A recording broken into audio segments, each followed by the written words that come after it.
Bonjour à tous. Donc, je vais vous parler de la sclérose latérale amyotrophique. Alors qu'on aborde ce domaine, c'est toujours un peu plombant pour le moral, mais j'espère que je ne vais pas trop vous plomber. Je vais vous parler des nouveautés qui existent dans ce domaine. Bon, il n'y en a pas énormément, mais il y en a quand même quelques-unes. Et puis, je vais centrer ce topo un petit peu plus sur voilà, ce qu'on fait au Centre SAA de Clermont-Ferrand. Cliquez sur le masqué là pour enlever le bandeau. Non, sur le PC de droite, avec la souris, pour enlever le. Voilà. Ok. Donc, bref rappel, la sclérose latérale amyotrophique, c'est une maladie neurodégénérative des neurones moteurs. Donc, ça touche les deux neurones moteurs qui permettent de bouger un muscle. Le premier, celui de la voie corticospinale. Le deuxième, qui a son corps cellulaire dans la corde antérieure de la moelle et qui permet d'être connecté aux muscles et de faire bouger les muscles. Actuellement, bon, c'est une maladie rare, mais c'est la plus fréquente des maladies rares. Il faut quand même avoir conscience de ça. C'est 6000 cas en France, 3 nouveaux diagnostics par jour. Le pronostic de cette maladie est toujours catastrophique. Et à Clermont-Ferrand, c'est les données Bamara 2021, on a une file active de 206 patients, 82 cas, nouveaux cas par an, enfin en tout cas pour l'année 2021. La prise en charge, ça n'a pas été révolutionné depuis 2003, parce que le centre SAA de Clermont, il existait bien avant l'apparition des filières de soins, la structuration des filières. Il a été clairement montré depuis 2003 que c'est une prise en charge pluridisciplinaire qui permet d'améliorer la qualité de vie, la survie des patients. Prise en charge pluridisciplinaire, ça veut dire quoi? Ça veut dire prise en charge neurologique, diététique et nutritionnelle et respiratoire. Ça, c'est le trépied minimal. Et en fonction de chaque patient, de sa forme clinique, de son phénotype, on va avoir affaire à l'orthophoniste, l'ergothérapeute, les kinésithérapeutes, voilà, les médecins de soins palliatifs. Donc, on travaille, du coup, on a développé un réseau assez informel avec au sein du CHU une collaboration étroite avec le service de pneumologie pour tout ce qui est ventilation, la nutrition clinique pour tout ce qui est nutrition, le service de radiologie de gastroentérologie pour les pauses de gastrostomie. Et puis, et c'est plus récent, une collaboration vraiment étroite avec l'unité de soins palliatifs, pas seulement pour les prises en charge des patients en fin de vie, mais également pour pouvoir permettre aux familles des séjours de répit.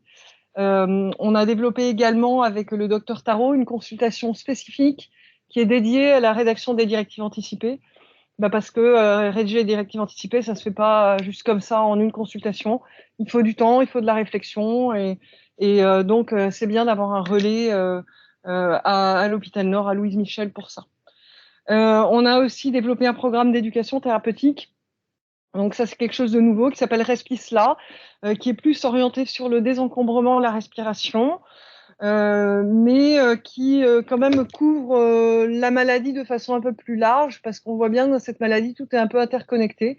Quand il y a des fausses routes, des problèmes de déglutition, c'est une cause d'encombrement bronchique. Donc, on aborde également cette question de la déglutition des fausses routes, mais également la maladie dans son ensemble. Ça a eu un financement DGOS sur l'appel d'offres maladies rares en 2019. Et le projet a été finalisé, déposé à l'ARS Auvergne-Rhône-Alpes en novembre 2021. On n'a pas débuté parce que pour l'instant, il y a l'argent, mais on n'a pas plus de moyens humains et donc on est blindé, on ne peut pas commencer. Voilà, alors, pour parler plus simplement de la maladie, cette maladie, je crois que si on devait résumer les choses, on dirait qu'elle est toujours de cause inconnue, c'est ce qu'on dit aux patients. Il y a des facteurs d'environnement qui sont suspectés, qui sont des facteurs qui augmentent le risque de faire la maladie, que sont le tabac, fumer, ça augmente le risque de 2,5 à peu près %. L'activité physique, ça c'est quelque chose qui reste contesté dans la littérature, mais qu'on voit quand même beaucoup circuler. L'exposition aux pesticides, aux métaux lourds. Et pour ce qui est de la forme de SLA, SLA associé à un syndrome parkinsonien de démence propre aux îles du Pacifique, il y a un lien clairement établi avec les cyanobactéries, les cyanotoxines, notamment le BMAA, qui a une structure analogue au glutamate et qui agit en créant de l'excytotoxicité. Mais il y a beaucoup de progrès en termes de génétique avec tous les ans des nouveaux gènes qui sont découverts, des gènes responsables de la maladie, des gènes causaux, également des gènes de susceptibilité. Et actuellement, on pense que le poids de la génétique dans la maladie il est beaucoup plus important que ce qu'on suspectait au début.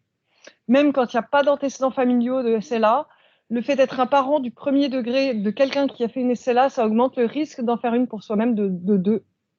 Donc, le poids de la génétique, ne serait-ce qu'en termes de facteurs de susceptibilité d'en faire une, c'est probablement quelque chose qui est plus important que ce qu'on suspectait au départ. Alors, même si on continue de dire que la SLA, elle est familiale dans 10% des cas et que dans ces 10%-là, on trouve une anomalie génétique dans 70% de ces 10%, et qu'on continue à dire que bon, quand c'est sporadique, c'est pas familial, il n'y a pas de risque. Ben, en fait, c'est pas tout à fait exact. Il y a quand même un poids génétique qui est probablement plus important que ce qu'on pensait au départ.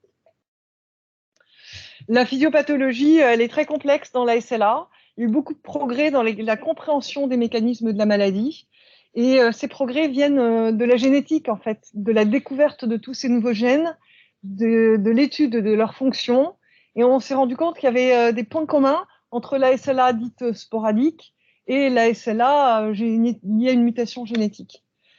Ces points communs, en fait, et ces anomalies qu'on retrouve dans la SLA, ça va être des troubles de la recapture du glutamate, ce qui conduit à une excitotoxicité. Ça, c'était peut-être ce qu'il y avait de plus connu avant, puisque on suppose par ce biais que marche le riluzole, qui existe depuis une vingtaine d'années, mais qui a été découvert un peu par hasard au final. Donc, en faveur de ça, les patients, ils ont un taux de glutamate dans le liquide céphalorachidien plus élevé, ils auront une activation des récepteurs au glutamate.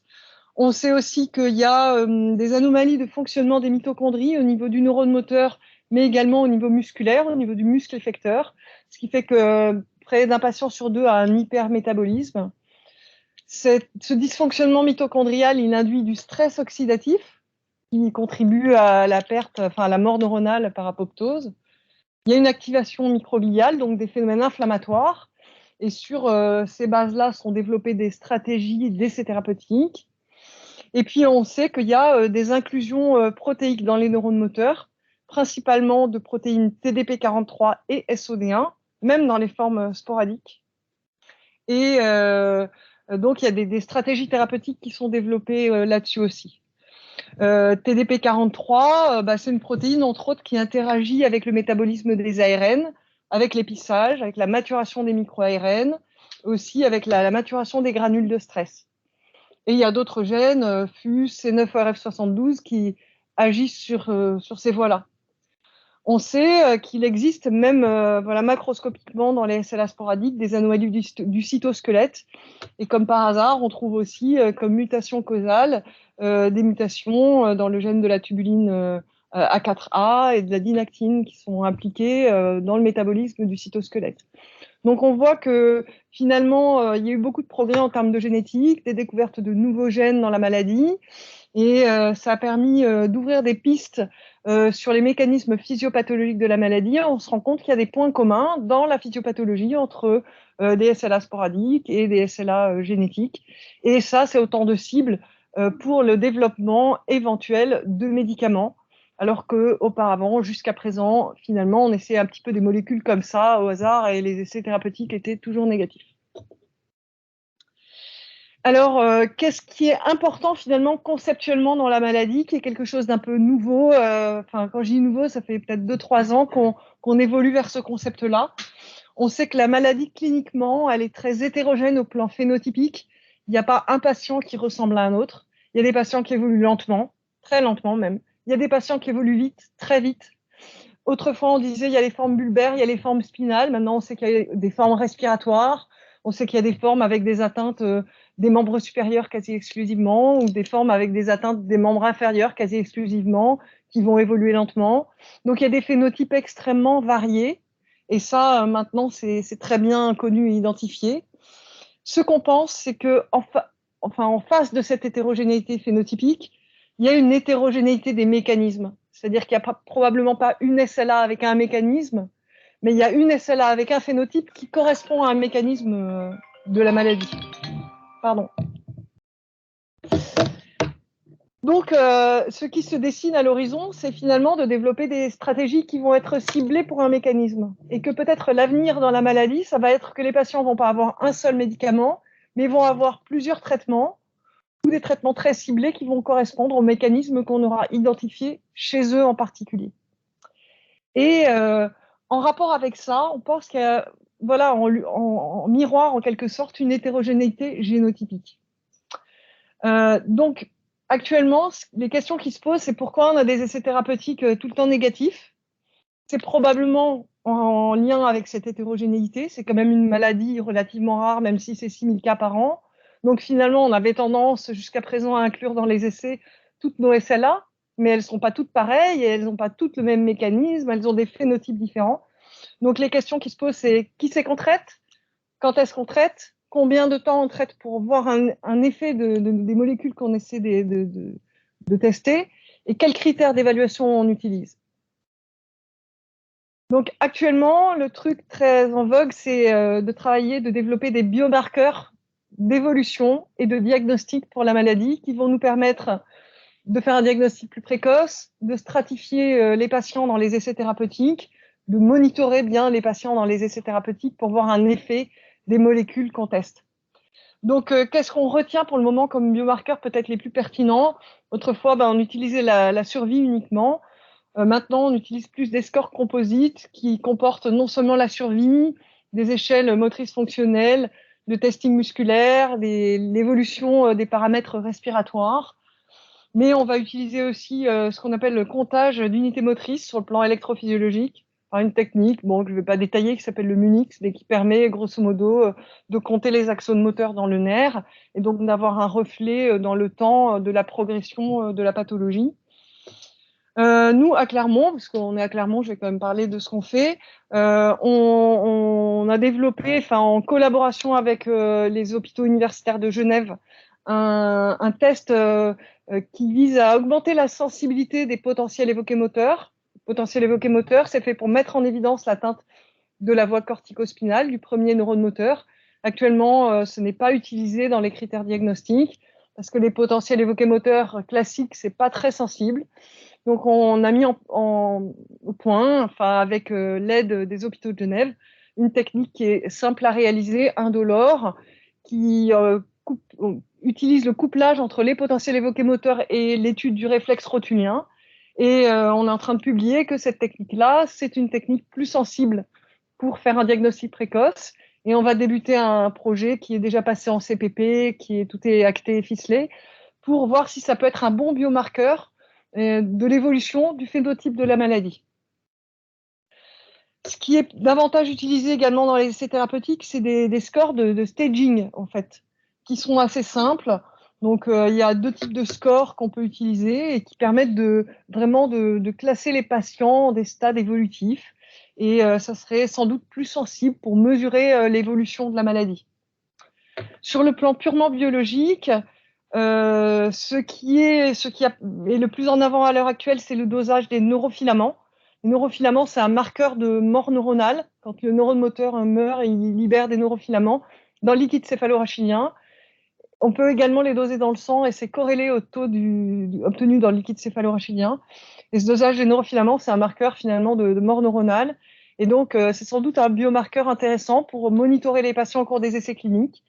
Et là, va débuter à Clermont une étude dont le promoteur est l'AP-HP, qui vise à évaluer l'intérêt du dosage des neurofilaments en termes de diagnostic, quand on a un doute diagnostique sur la maladie, pour faire un diagnostic plus précoce.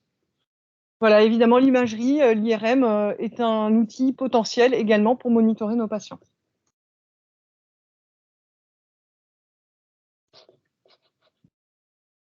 J'arrive plus, voilà.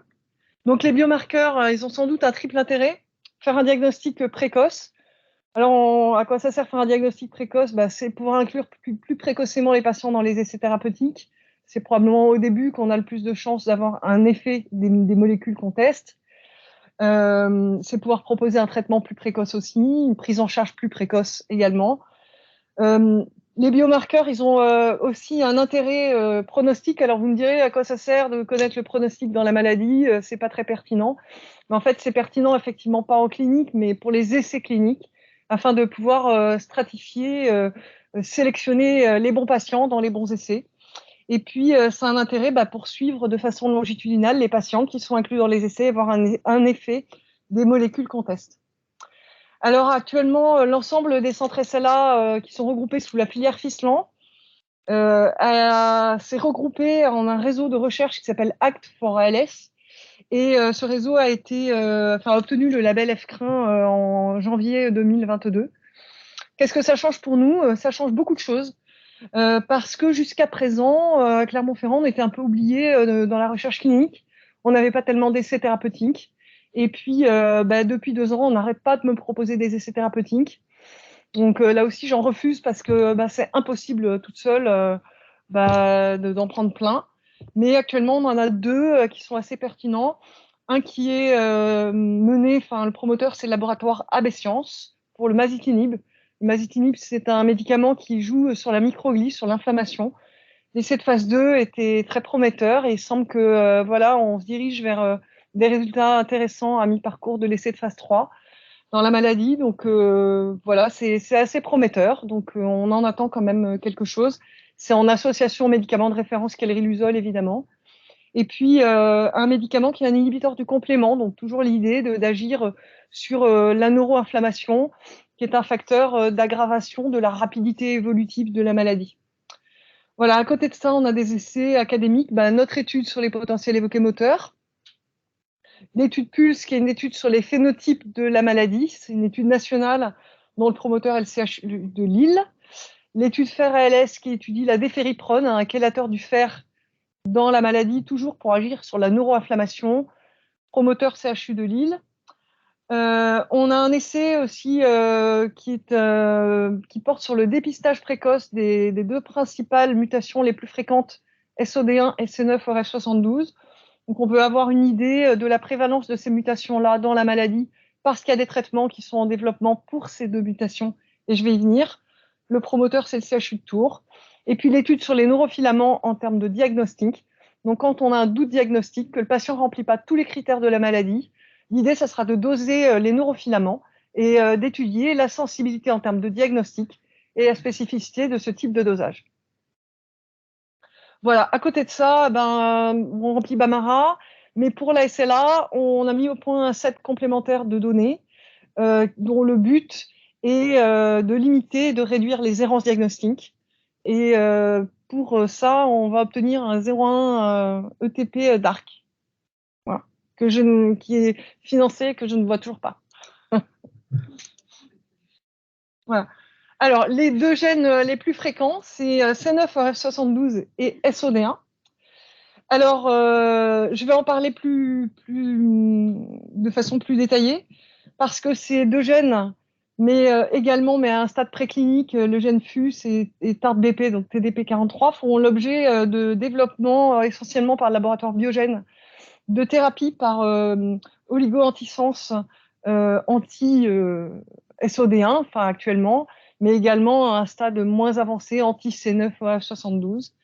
Et donc l'idée, c'est d'avoir un micro-ARN qui va bloquer l'ARN messager qui produit la protéine toxique pour le neurone moteur, avec dans l'idée de pouvoir ralentir, freiner l'évolution de la maladie. Zut, comment on revient en arrière? Cliquez droit sur la souris. Non. Précédent. Ouais.